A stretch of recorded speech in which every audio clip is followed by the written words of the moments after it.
and the moon and the planets are there, and new hopes for knowledge and peace are there. And therefore, as we set sail on the most hazardous and dangerous and greatest adventure on which man has ever embarked. We are in space. We are in space. We are in space. We are in space with Matthew Altruda. It's been a long time, and I'm very happy to say that today's guests are Ross Fetterman, you may know as drummer from Tally Hall, or you may know him as a scientist, doctor, immunologist, which I think both of them are pretty incredible careers. Ross, welcome to We Are in Space. Thanks. Good to be back, Matt. Thanks. Seriously, it's been a long time. And also joining us for the first time ever on this podcast, two guests in one episode, is the legendary Coz Baldwin, who you may know as the GOAT of Tally Hall fans. I'm beyond proud of what he has created for Tally Hall fans with his fan-run website, Hidden in the Sand, that's pretty much been the Tally Hall Bible for the last, 10 plus years. Coz recently, in August of 2021, was told by his doctors that he wasn't able to get another heart transplant and was told that he had 6 to 12 months to live. And he wasn't even too sure if he would see his most recent birthday, which was January 8th, and he made it. So happy birthday, Coz. Welcome to We Are in Space. Thank you, Matt. It's good to be here. And I'm very excited to talk. You've been the GOAT of Tally Hall fans, and I think a lot of the fans would think of you as, man, the daddy Tally Hall, Papa Tally Hall, the voice that calms people down, the Tally Hall therapist. I think all of those are in play, don't you think? Well, it's certainly on that scale, as opposed to someone like Matthew Altruda who loves to rile them up, teases the heck out of them. Yeah, he's such a jerk. Unbelievable. Someone needs, that's the whole part of Rally Hall, Coz, is that, the more momentum we can build, the more we can work to bring back the band. So tell me this, how did you find Tally Hall and fall in love with the band in the first place? It was very quick. I believe it was late February 2005, and I got a random MySpace friend request from Tally Hall. And for those that are too young to remember, bands used to just send out random friend requests in order to get your attention and then hope that you listen to them. And 9 out of 10 times, I would ignore that. But I happened to listen and immediately fell in love, immediately went looking on the web for more information about them, didn't find anything, and within the next 48 hours, I started a LiveJournal group for them and a Yahoo mailing list for them, and off to the races I was. 48 hours. Now that is some dedication. Ross, when those pages went live, and was the band, did they notice that Coz did these things right away? Yeah, I don't remember exactly when Hidden in the Sand. Well, no, because Hidden in the Sand came a little bit later, right? That's correct. Yeah, so I don't know if I remember like the moment that the LiveJournal came to our attention. I think we got an email from you though pretty early on. And I remember meeting you at what was probably my, I think, second or third show. No, it must have been later than that because that was after a couple semesters of playing with the band. It was my first like tour with the band. It was the first campus Ann Arbor area you came to see us at that show. And at that point, we must have been well aware, because we obviously were well aware of you and excited to meet you already at that point, which was probably the spring of 2005. So everything you were doing was very quickly on our radar. Cuz, let me get this right. You drove to Michigan from Pennsylvania for that show? No, New Jersey. The show was at Andrew. Yeah, Andrew's from New Jersey.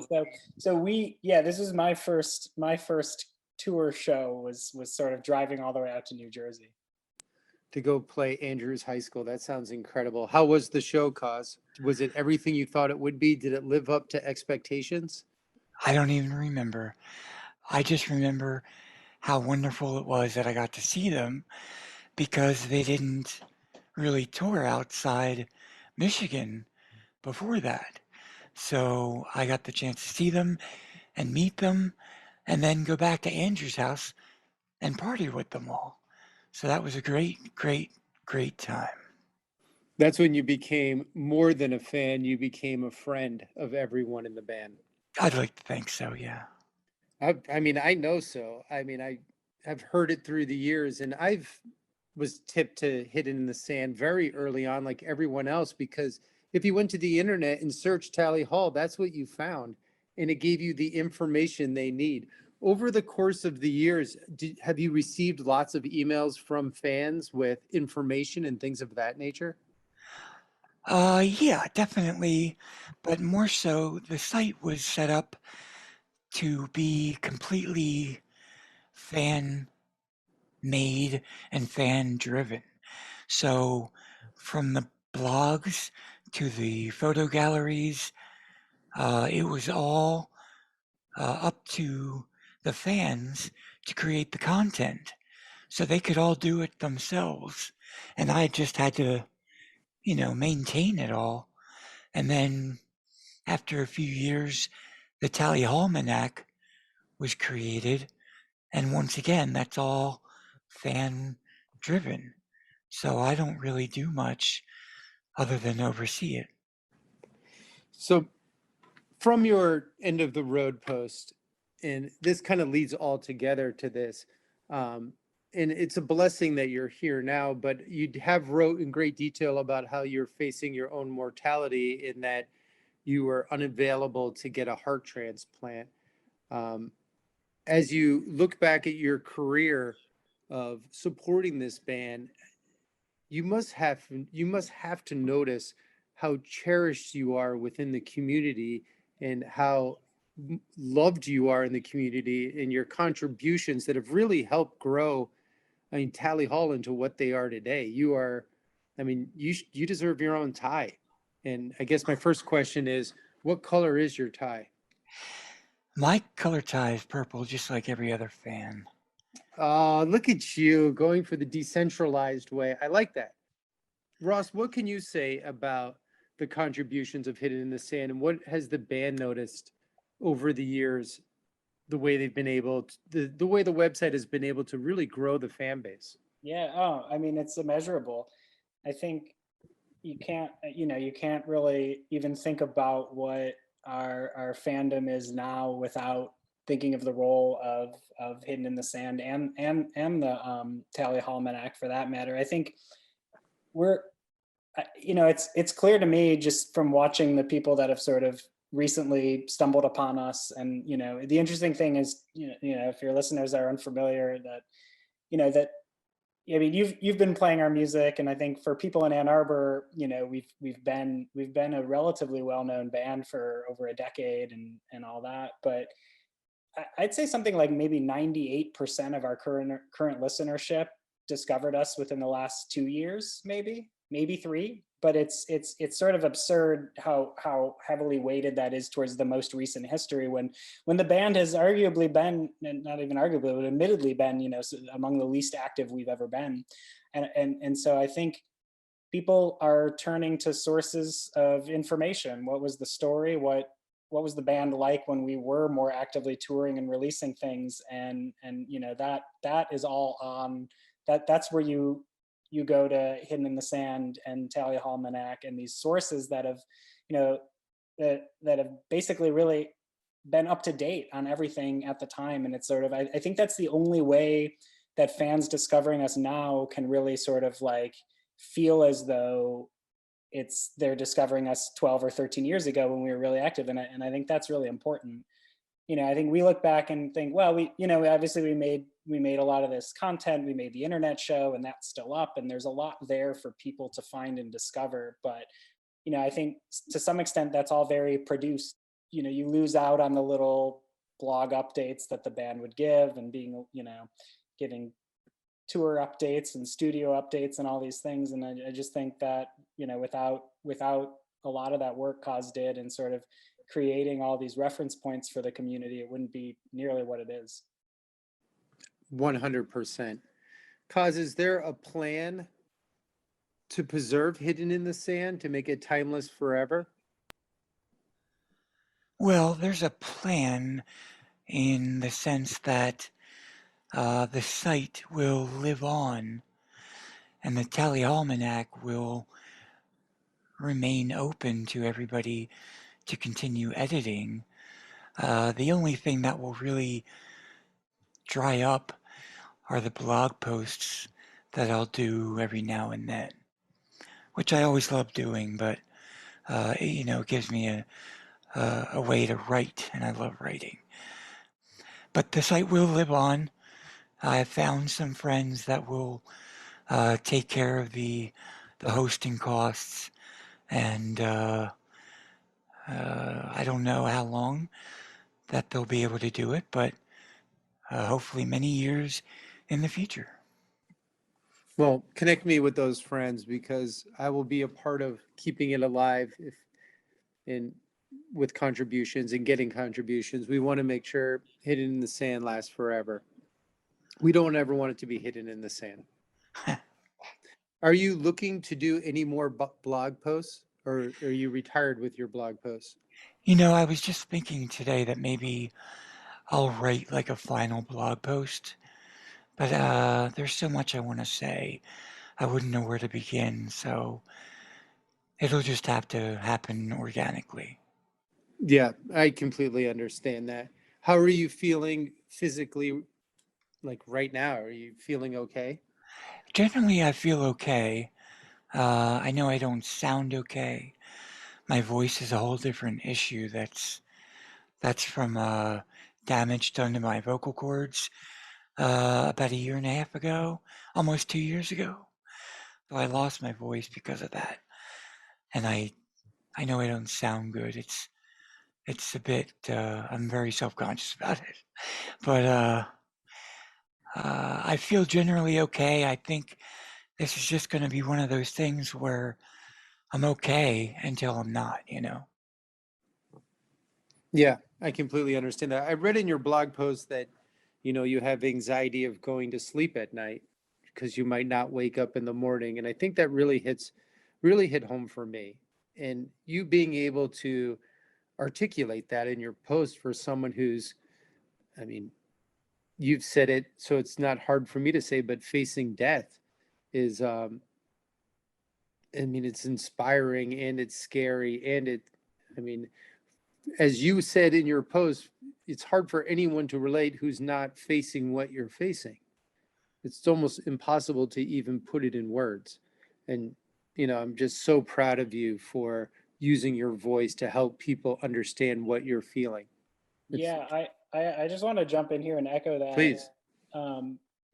Yeah, I recently listened to a podcast that it was an interview with the widow of a friend of mine, and she was sort of going on and on about how it's crazy because death is sort of a guarantee in life, as a consequence of it at one point in time, and yet we don't have the language to talk about it. And she kind of went in depth on this idea that people have shied away from it. It's uncomfortable, and because of that, it's like the right way to really talk about it for a lot of people is not there. It's absent. And I think you're in a unique position where you have sort of no choice but to talk about it, but to find the words to talk about what's happening. And I think, yeah, it hit me that it's something that a lot of people just avoid. And I guess I've appreciated your posts, as tough as they've been to read, but appreciating that you're able to talk about it and help others understand what it is that you're going through and what the reality is, because there are some things that are just going to be that way, and I think death is one of them, and it doesn't matter how much you try to kind of not talk about it. It doesn't change the reality of it one bit. That's correct. Yeah.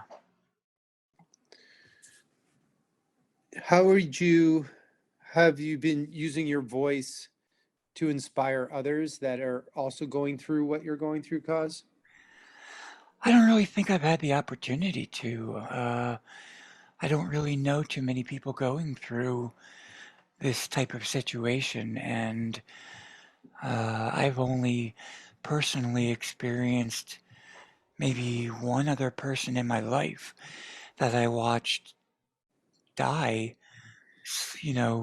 somewhat rapidly due to cancer. And I had so many questions for him that I never asked because I was too embarrassed, or I didn't know how it would make him feel. So that's kind of what I go into my blog posts with, that mindset. Like, I'm okay to talk about it, and I want you to know what I'm thinking and how I'm feeling. And I want you to know that I'm okay with it. It's very brave and heartbreaking at the same time, but absolutely commendable. And something like, when my time is near, these moments are going to be the things that keep me strong. And I really hope that I can leave a legacy behind me like you did, with literally thousands of people looking up to you and cherishing you. From being famous on Reddit to everywhere else, you can't really go anywhere with the band and not see Coz somewhere in there. It's the truth. So on a Tally Hall kick, Coz, because you're facing your mortality and you've been so open about it, do you have any questions for Ross that you've been dying to ask him about the band, that now's the time? Wow.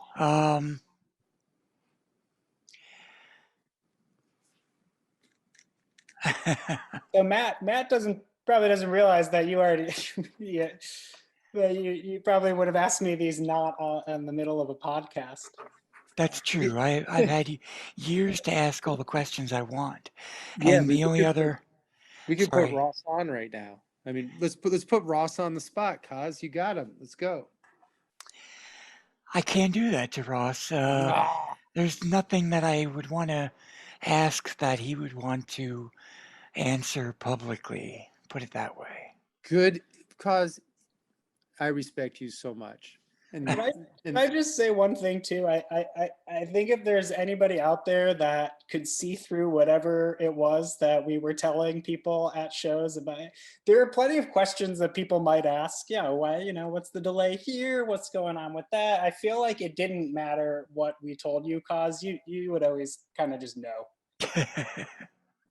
Yeah, I did. You always knew. You always knew what was going on, and I think I, for one, appreciated you not prying any further when it was clearly something we just knew that you probably knew the answer to and didn't really feel like talking about. And I think you gave us our space at times. I always appreciated that. You're very welcome. Coz is kind of omnipresent. He is third person in the Tally verse, if you will. It knows all on all sides and hears probably everything too. So I can understand that. So Ross, you're not going to tell him that Tally Hall is getting things together for a third album? No, I'm not going to tell him that, Matt. If you were putting things together for a third album, would you tell him right now? I'm not going to tell you whether I would tell him that. Wow. Yeah, you wouldn't need to tell me, right? I'm just gonna keep going on as many trains of I'm not gonna tell this person that I'm not gonna tell that person that I'm not telling anybody else about anything. Yeah, but what you're saying is that you wouldn't need to tell Coz because he already knows. Yeah, I think I made that fairly clear in the Yeah. previous section. So, Coz, do you want to tell all the fans of Tally Hall about Tally Hall's third album? Tally Hall's third album is coming in June of 2075. I love it. You gave us so much time. Probably, Mhm. probably too much. But Matt, is there no space that is off limits for this kind of album? What do you want to ask, Ross? No, I'm just nothing. I in my head, I just constantly picture many of our fans chasing some liner notes that you are stringing along the grass on the end of a fishing pole. No, that's true. But at the same time, it obviously something that everyone talks about and thinks about. And who better to have fun with you on a podcast than with Coz? Because Coz and I are kind of like the yin and yang of the Tally Hall fans. That is true. I'll say you guys do sort of balance out one another's overly optimistic and rosy future predictions versus those much more grounded in reality. And I can think the listeners will probably figure out who falls on which side of that. Truth. I mean, it's not me, it's Sonic Lunch. So I don't know what people are talking about. I hide behind the Sonic Lunch Twitter when I'm torturing Tally Hall fans with my Wanda posts. But You think you're hiding, huh?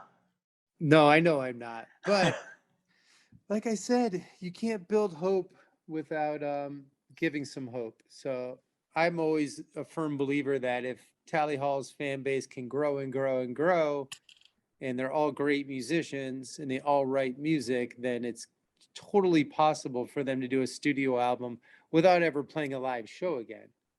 And with technology nowadays, you don't even all have to be together. So there's many factors that could go into it.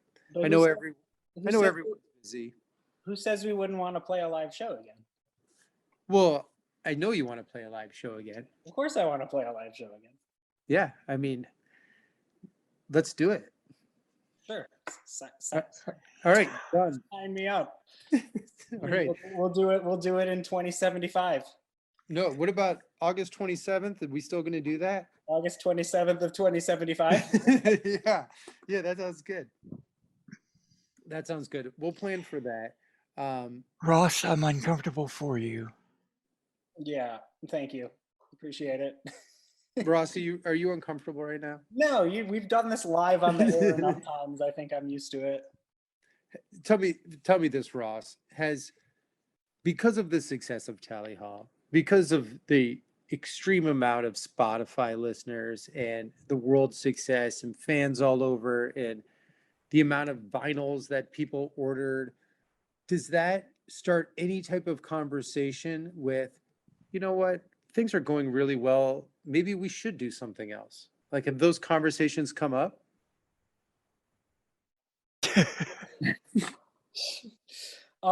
Yeah. I mean, I guess if you want us if we're gonna just say something else, like do something. Yeah. I mean, it's obvious those have come up. We reissued Marvin's on vinyl this year. We at some point we did a T-shirt reissue a couple of years ago. Clearly we've done something else a number of times, and those have primarily been, in many ways influenced by the growing number of listeners. Is there like a number, like if Spotify hits so many monthly listeners, the band would be like, we have no choice, we need to do this? Like, is there a number that you'd be like, if you guys had 20 million monthly listeners, would it be like, okay, we're more popular than Spoon and Pearl Jam, it's time to do a new album? No. Is there some magic? I doubt. No. Like, in terms of, have we already come to an agreement on a number that we all said, everybody, signed on a dotted line saying we get this many listeners, we're going in the studio again. It doesn't matter what anyone's doing right now. Or what else is going on in the world. No, I don't know. Not like 5 million retweets and we'll do a new album, nothing like that. No, that seems like very dangerous. It's like playing with fire. Nice. Has there been any talks about releasing any of the old songs that were never released, like you did with Just a Friend? No, not. I think most of what we've have any kind of recordings of we've released in one form or another. And if not, I've heard there are some websites where you can find pretty much anything that we have ever done or said or written or looked at or any number of other things. I think there are very large folders of plenty of information out there. Content, I should say, maybe not information. Truth. Please see the Tally Almanac and Hidden in the Sand. Cause you were a huge part, and so was I, with giving some information about Just Jargon's documentary on Tally Hall. And the band wasn't involved, and it was fan done, much like Hidden in the Sand. Um, but it was dedicated to you, which was incredible. What were your thoughts on the overall finished product of the Tally Hall documentary?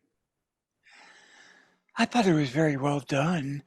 It wasn't 100% accurate, and there were some people that maybe deserved more attention. It's not really Just Jargon's fault. He just didn't come across that information when he was researching. So, uh, but for the most part, I completely endorsed the project, and I am glad to see that it was as popular as it was, especially for being as long as it was.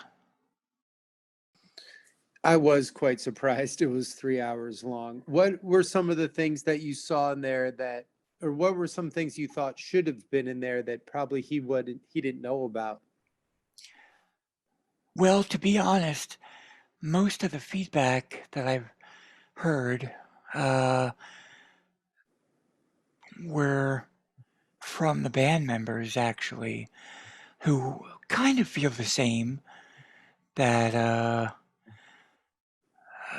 people like Al McWilliams could have gotten more of a role in the story of Tally Hall, but and I can't really think of any huge inaccuracies, but I think like it was good enough, and I don't mean that in a derogatory way. Like it was definitely good enough to make for a great, entertaining, and informative documentary. I couldn't agree more. The 3 hours flew by. I couldn't believe how long it was, and I learned a lot of new things about Tally Hall. Ross, did you watch the documentary Yeah, I did. I did.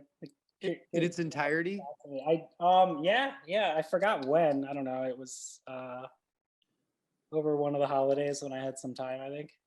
Is it weird watching a fan-made documentary about you and the band, Yep. not giving any input about it and just having it Yep. live the way it lives? Yep.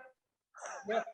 All those things. But I think ultimately it definitely it captured it captured the spirit of things, like it seemed like it there were definitely things there that I don't think were completely accurate. And cause I agree with you, there were plenty of people I felt bad didn't really get a mention in there. Al McWilliams of Quack certainly, but also our agent for our entire career, Eric Sells, who had a small firm called Red Rider that I think now he's actually just started his own group called Alliance. I believe it's called Alliance. I hope I got that right. After years at Paradigm, and then Paradigm kind of got all messed up during the pandemic stuff. But also I think Jamie Kitman maybe got a mention, who was our manager for a while. But I don't know that Ben Sandler did, who was sort of the day-to-day that worked for Jamie and Hornblow Management, who was really the one that took our CD off the pile of submissions, and gave it a listen. So yeah, but besides that, I think it was a little weird. It was interesting to see sort of what got covered more than other stuff, and sort of where the focus was here and there. Certainly on the post active tally hall, you know, sort of like what are we all up to now? Because I've seen there are a few different versions of, you know, these documentaries. I've also seen a couple pop up that are like maybe 10 or 12 minutes on YouTube. I should say occasionally I go in and I'll just like I'll look at YouTube and just see what has been posted tagged with our name in the last like month or two and catch some of these things out there. And yeah, it's like kind of obvious who's putting these together. That's like a really big fan of Joe's music in particular post tally hall versus Andrew or Rob's or vice versa. So that's always kind of fun to see. Zubin and I generally don't get talked about that much because I feel like we're off doing sort of boring, mundane adult things. Being doctors and all. Oh, that was another thing too, that Zubin somehow earned a doctorate in addition to his medical degree. Oh yeah. Reflecting on the documentary, what was the one thing that stuck out for you the most, that was the most incorrect? I don't know, it's like necessarily an incorrect. The thing that got to, I'll admit, like I'll just be the first to admit this, you know, because I'm not going to try to hide like having real feelings as a real person, even if they seem like they're kind of like petty in a way. The thing that got to me, I think, was that somehow I felt like I was introduced fairly late in the story, as if like so much had happened before I ever joined. And I don't know, I feel like I joined kind of when the band was very much still like kind of a college, you know, like I joined and we were playing frat parties still for a while. You know? Truth. Yeah. And it did kind of paint you as the new drummer who came in after the band was successful. And to be fair, you know, like the Banana Man video that did create most of the initial hype was entirely made in my absence, and that version of the song recorded in my absence. So, you know, I shouldn't be too like feeling like I was portrayed as coming in much later. But has everyone in the band watched the documentary? I think so. I've at least talked about it with some of the other guys. I don't know that I don't think I've talked about it with everyone. Nice. So it's never been really a discussion. But then again, how often does the band doesn't really talk as a team anymore? It's just friends catching up for the most part. Yeah, I'd say the second, the latter is probably a more accurate description. When was the last time all of you were in the same room? Ooh. I believe Coz was there. Pittsburgh, Pennsylvania? Yeah, I think Mr. Smalls in Millvale. Millvale? Coz Millvale? I think it's Millvale. There's a Millville somewhere else, but I think in Pennsylvania it's Millvale. Are you still there, Coz? Yeah, I'm still here. It was Millvale, and I'm just looking for the date actually, but I can't find it. 2012. 2011. Ah. I mean, I can get the date if you want, but yeah, it was 2011 at Mr. Small's Theater near Pittsburgh, and I was there, and so were a lot of other people, and we had a great time.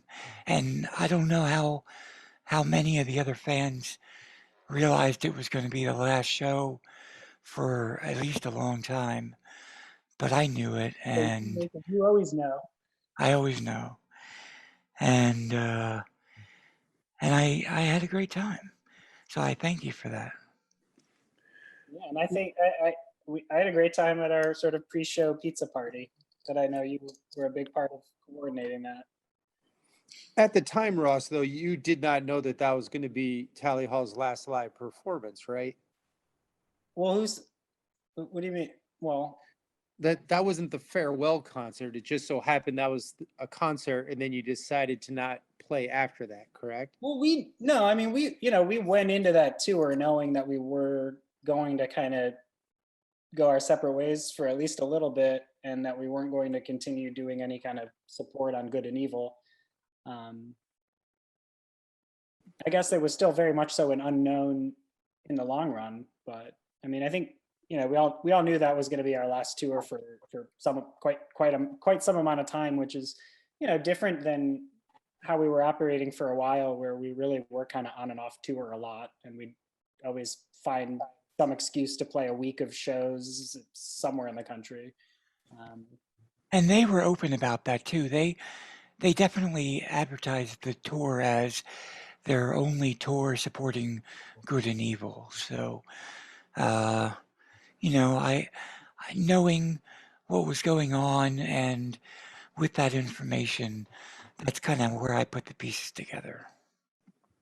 I think the big difference was most tours we didn't end, you know, with Zubin and I enrolled in courses in Ann Arbor at University of Michigan, working towards completing our undergrad degrees 3 weeks after the last show. Good point. Were all the songs on Good and Evil performed live during that tour? No. Was there No. any songs on Good and Evil that were never played live? No. Fate of the Stars? No, we actually did play Fate of the Stars like once. Yeah, but not on that tour, right? Not on that tour. No, you're correct. So that's why it was no to both. No to both. So there were no songs that were never performed live. Everything had been performed live, but not every song was performed live on that tour. We had a small set. We had a month of residency shows. We played in Park Slope neighborhood of Brooklyn at a really cool bar called Union Hall that hopefully is still there. They had like indoor bocce upstairs. It was just decked out like a library. It was a really cool place. Yeah. And we did like I don't know if it was like every Thursday night for a whole month, and we used those shows to try out a lot of the Good and Evil material that we were actively writing at the time.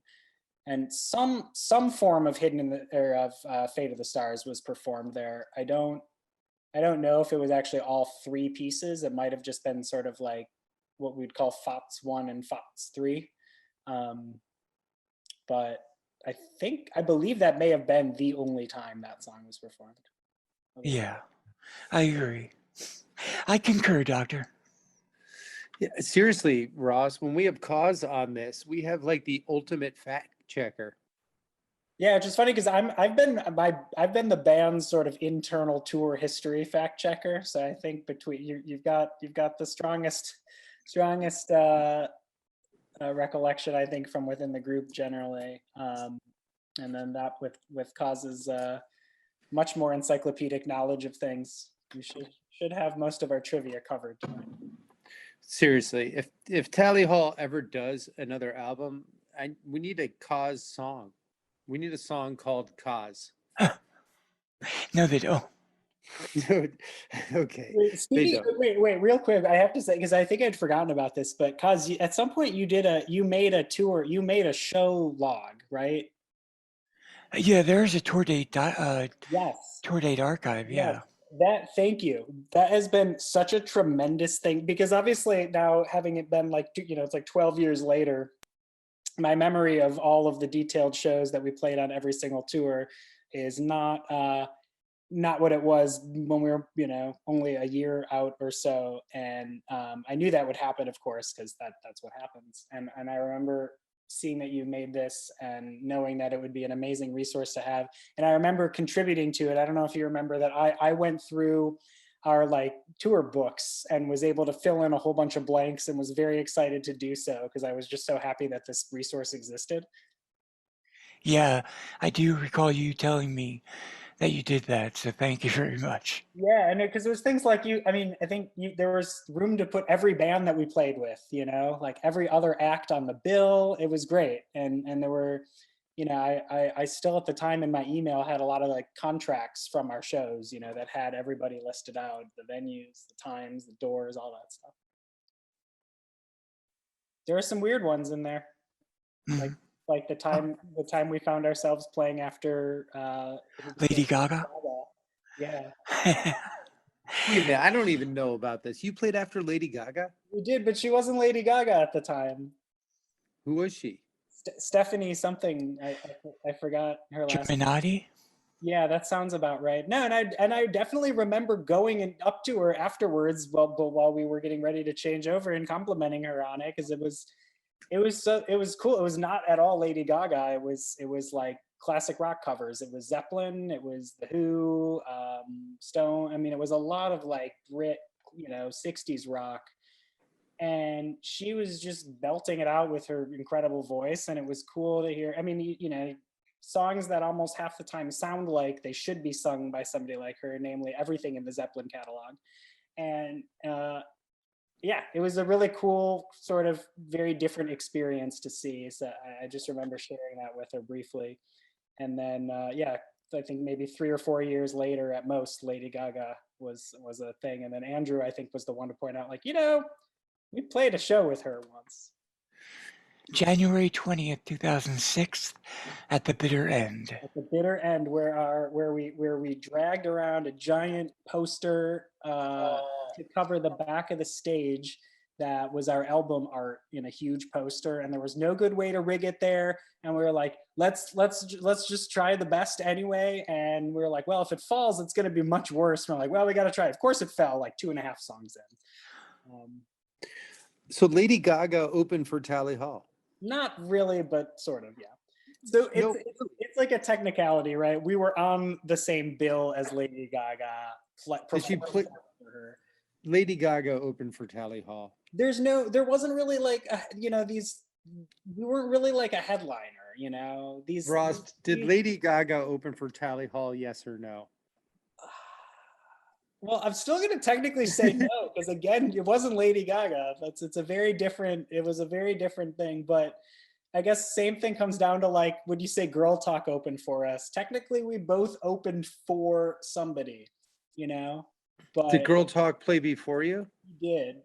So Girl Talk opened for you. Well, again, we sort of both opened for somebody else.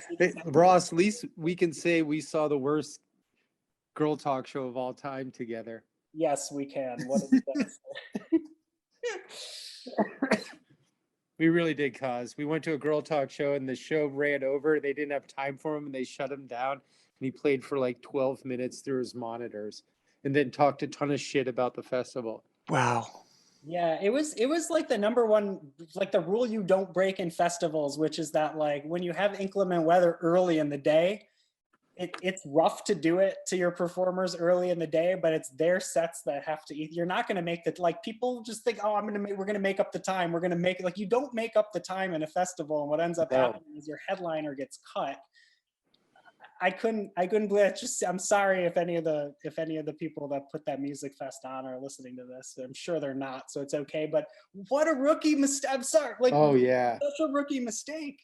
Okapalooza, like the worst name ever, too. I've never even put on a music festival, and I knew that was the wrong call.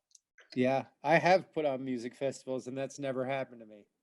Speaking of which, I don't know. Okay, I don't want to change the subject too much, but I've been meaning to ask you this because you've put on music festivals before. And Coz, if you saw it, I would be very curious to know what your opinions are. But that Fire Fest that happened a few years back, or 4 or 5 years. Yeah. Oh yeah. It was like a dumpster. Did either of you watch that documentary? Yes, I did. I did not, no. Okay. Because I remember watching it and just having this like sick to my stomach feeling, knowing, like even though you already knew it was a failure and that's why the documentary is about it, you don't really realize like how bad it is until you're watching it and seeing the mistake, like the decisions that they are making in real time leading up to this, and just like, it's like watching The Office and Michael Scott is like doing and saying these things and you just feel so like, why don't do that? Why are you doing Agreed. That? Just because you're really rich doesn't mean you're smart. Yeah. Just because you have a lot of money doesn't mean you can do something great. It's a lot of time and work. And Fire Festival, there's probably still people waiting for that ferry to pick them up. That's unbelievable. I like to use that Fire Festival as a reference all the time with so many things. I'm like, this is the Fire Festival of NFTs, or this is this. Coz, do you like NFTs? I don't really know much about them, but I'm glad you brought that up because it's a big hot topic in the Tallyverse right now. I don't really understand them, so I don't really have much of a comment on them. It doesn't seem like Like, I don't get it. I mean, I get it. I understand the concept, but I don't really understand why. And so that, I guess I can just leave it at that. When you say that's a big topic in the Tally Hall fan base, does that allude to Andrew doing NFTs and everyone peeing their pants? That does, yes, it does allude to that. And I was, people were trying to drag me into that too. And I just, I just basically said no comment. So, Ross, do you have any idea what we're talking about? A little bit. I got to say though, it's a shame because even if I hated NFTs and I thought they were as bad as people are saying that they are, there's no reason to attack Andrew as much as he got attacked. I mean, he really got attacked and he was doxxed and he got death threats. And I just wish people would, calm down and realize, it's whether it's a good decision or a bad decision, just let him be. Did he really get death threats? Yeah. Wow. Ross, did you know that? Yeah. What kind of death threats because of NFTs? That's unbelievable. Well, I'll let you know right now, and for all the listeners at home, that NFTs are incredible. And the problem is people don't understand them. Majority of them in 2021 are carbon neutral and not bad for the environment. And if you think they're bad for art, well, then you shouldn't be judging other people's art because an artist can choose any medium they wanted. People hated Bob Dylan for playing the electric guitar because he was a folk artist. So keep your rules off other artists. Number two, it authenticates everything. And when you're talking about NFTs, you're talking about food shipments in Asia that have NFTs for tracking so no one can switch out new food for bad food. It's so many different ways. The greatest example I like to give is that all ticket stubs for all concerts in the future will all be NFTs because within the blockchain, you can write the artist's royalties. So if Tally Hall came back and their ticket stubs are NFTs and they did a $50 ticket, if a scalper tried to sell them for $1,000, Tally Hall would get 15% to 20% of every point of sale because it's on the blockchain. So they would get 15% of $1,000 someone paid. So it's actually really, really good for artists, especially musicians, because within the NFT and the blockchain, they're able to protect their royalties. So I think people just really need to grow up and understand this. It reminds me of the 90s when people are like, the internet's going to do this and the internet's bad and I hate the internet. Or email, you can't use business in email. You have to use the phone. So everyone who's really upset about NFTs needs to get an education and understand that it's evolving and great technology always needs time to evolve. And eventually the energy will be perfect and people will get out of it what they want to get out of it. But 10 years from now, there's no escaping it. So there, Tally Hall fans. Can you tell I love NFTs, Ross?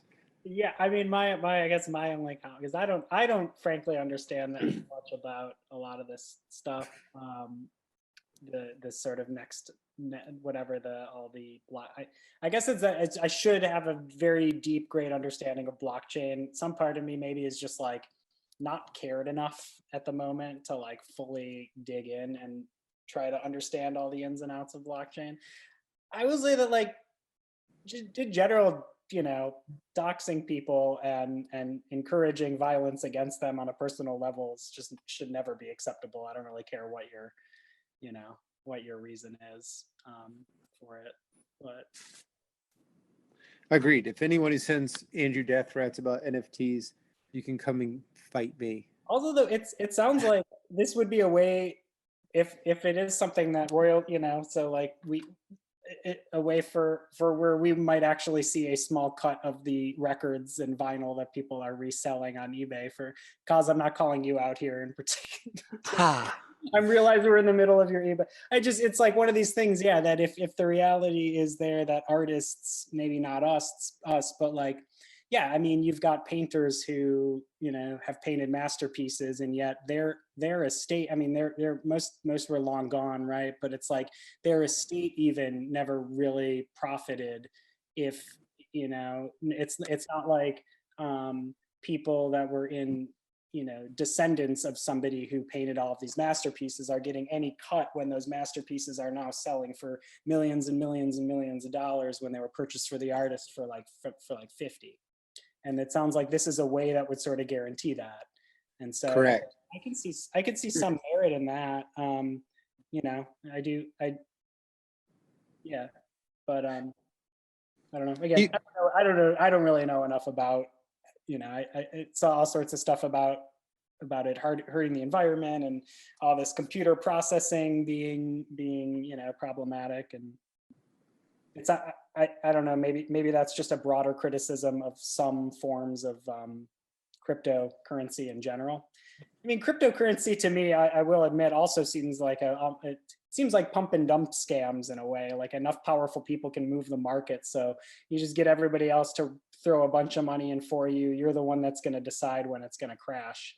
I realize that's very different from NFTs. That's just like straight up, No, but there's a lot of that in NFTs, and there's a lot of that in the stock market too. Yeah, there is. I mean, I guess maybe that's what people maybe who are critical of this technology forget, is that like when something's not regulated enough, that's always going to happen. That's what happens in a capitalist society that doesn't have enough like checks and laws in place to prevent somebody from truly taking advantage of other people in a way that probably should be illegal, but there's just no law yet to say that.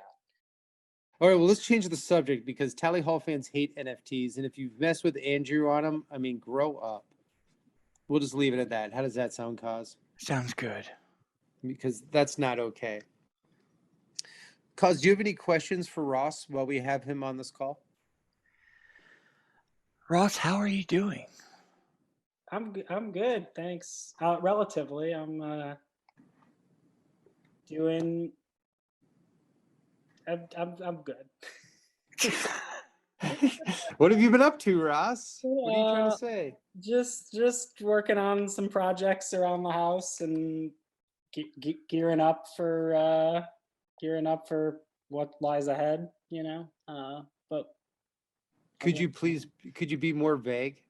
Yeah, I could. No, and you just moved, right? So that's totally understandable how you'd be dealing with all of that. Yeah, and Matt, I don't know, you don't yeah. You and Coz both know what you're getting at. Yes. Yeah, we do. Yeah. So we'll just leave it at that.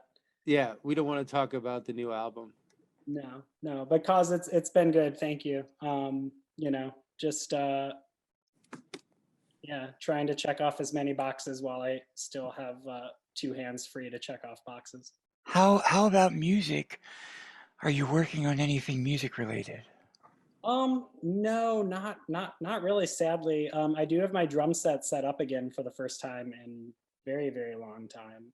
Oh, you know what I have been doing? Maybe you'll appreciate this. I have been occasionally corresponding with a fan in the UK who has been emailing me to kind of check on the accuracy of drum parts. So I found myself occasionally going and like writing out the drum tabs for a certain fill here or there, which has been a great exercise for me to like remember some of these things, especially for some of the songs. Like I think she threw like a two wov at me, and I was just like, I can't even think of the last time we played this song live.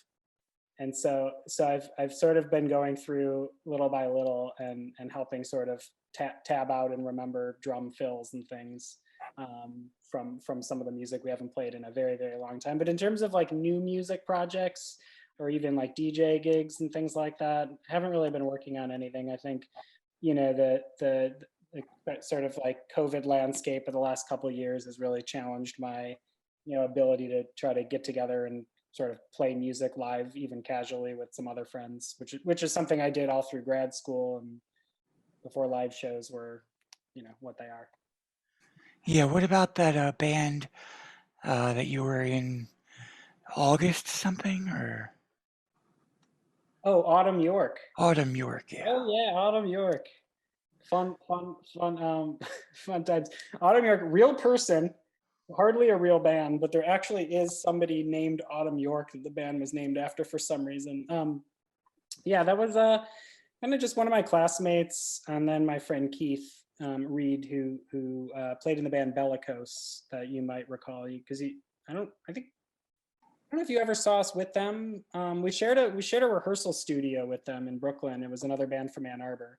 And Keith and I have always sort of looked for any random excuses to play bass and drums with one another.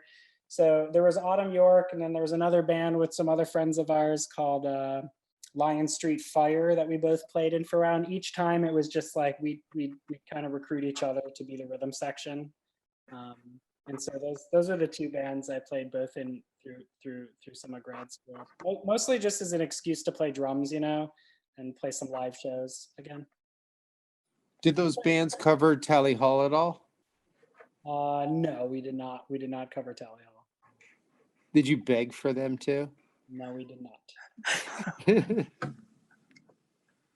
Have you ever played a Tally Hall song outside of Tally Hall? Like with another band? With another band? No, definitely not. I don't know that I would. You mean like if a band was covering it and I just happened to be there and they asked me for whatever reason to come play? Like, I don't know that I would. Yeah, you Is that would. weird? No, I don't know that I would. Should I? What if it was the Killers? Is it like you have to? Is it an obligation? What if it was the Killers? Yeah, okay. I guess it would just comes out yes. If it's probably a band that's way more popular than we were, of course I would say yes. Yes. Kind of like you told me that Tally Hall would 100% get back together and open for Paul McCartney at the Big House. So earlier when you asked me about what our Spotify numbers needed to get to for us to play another show or record a live record, I think it probably, I don't know if you could throw a number on it, but I think if we got an opening gig for Paul McCartney, we would get our shit together and play a show opening for Paul McCartney. You can edit it out, right? You can clean this up, make it family friendly, get our stuff together, get our things together, get our set together. Let's do that. Get our set together. I like that. I think that's the way to go. Yeah, because opening for Paul McCartney, you're only going to get 30 minutes. You guys could do 30 minutes this week. It'd suck, but it'd be good. Okay, when you guys were asking about the Tally Hall documentary, I was curious. Have either of you spent any time watching the Beatles documentary that came out? I have. No, I'm sorry. Yeah, no, don't be. I watched it, and I have to say, like, it was interesting, but some part of it just felt like a chore. And I hope that was not the experience for people watching the Tally Hall documentary, where there's like, all right, I just got to get through it. I got like an hour left. I'm this far in. And I think like, I didn't actually even finish. I didn't finish it. Yeah. I didn't finish it. It's pretty incredible for what it is, but man, it was so dry at sometimes. They could have made it a third of the length. And I'm a huge Beatles fan. And seeing Paul McCartney young and playing stuff, like if they would have made that 5 hours instead of like 12, it would have been way better. Yeah, I think the thing that I did appreciate most out of it, though, that would have been probably a lot of what was cut, was the just sort of random jamming that was going on. Yeah. Because I don't know, you just listen to the Beatles catalog and it sounds so perfected in every way, shape, and form. And so you often, I don't think, really got to hear just the jamming and riffing and like performing a bunch of other people's songs in ridiculous voices that they would do, Yeah. I don't know. I think it made them as a studio group of musicians like so much more real to me. Well, we're getting close to an hour. It's almost impossible for me to almost end this podcast with you, Coz, because part of me is like trying to be a realist about it, because I've been friends with you for a while and I've seen your contributions to one of my favorite bands and a few of my very good friends. And I don't even like the thought of ending this podcast and knowing I'm not going to talk to you again. and your mortality is weighing on me, and it's very hurtful for me. Um, and I want to let you know I love you and the contributions that you've made on this planet with your time, and most importantly your passion. I mean, I love music too, and like your passion created so much, and it's so admirable. And I just wanted to thank you from the bottom of my heart. Well, thank you. I really appreciate the sentiment. And, I wish there was some profound thing I had to say back to you. But all I can do is thank you. So Mm, thank you. Thanks, brother. I appreciate it. And I know everyone in Tally Hall does too. Right, Ross? No, yeah, of course. And Matt, I appreciate this is a good it was good to get to hang again here. Agreed. And I'm glad we put this together so quickly, boys. Cause I found out about this from someone on Twitter that had a message of someone asking you if you should do a podcast, and he's like, well, I'd go on Altruda's. So I was like, they sent it to me. I was like, I'm calling him. I'm messaging him. And that was like 2 days ago, and here we are. Yeah, it happened really quickly. I haven't even told that person that this is happening. I'm going to let it be a surprise. Good. Well, I'm going to edit this and we're going to get it out quick. So thank you, boys, for coming on. Ross, is there anything else you want to add? No, just cause it's good to I know it's not the voice that I met you with, but it's good to hear your voice again nonetheless. Thank you. Yeah, it's good to hear you as always. Yeah. Cause, is there anything you want to add? Man, I don't know. I appreciate everybody's love and support. You mentioned earlier, Matt, that there are so many fans of me now, and I never really felt that way until maybe the last year or so, and I feel it now. So I just want to say thank you to everybody, and it really has given me purpose to do this for all these years, and I'm very proud of it. And I hope everybody will continue to enjoy my work and Tally Hall's work and Matthew Altruda's work. Well, I'm a big fan of you, Cause. Thank you for coming on. Ross, thank you so much for coming on. Always. Well, that's it. We are in space with Matthew Altruda. We are in space.